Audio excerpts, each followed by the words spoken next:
Hola mi amigos! Today I'm going to be demonstrating a Spanish updo called Tres Nudos.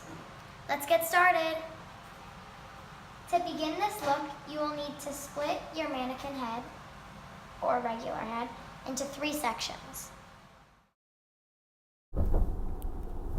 I'm going to start off this look by using my pointer and middle finger to grab the base of the ponytail. Now I will turn my hand and flip the ponytail in the opposite direction. Using my left hand, I'm going to turn my right hand back and hold the end of the ponytail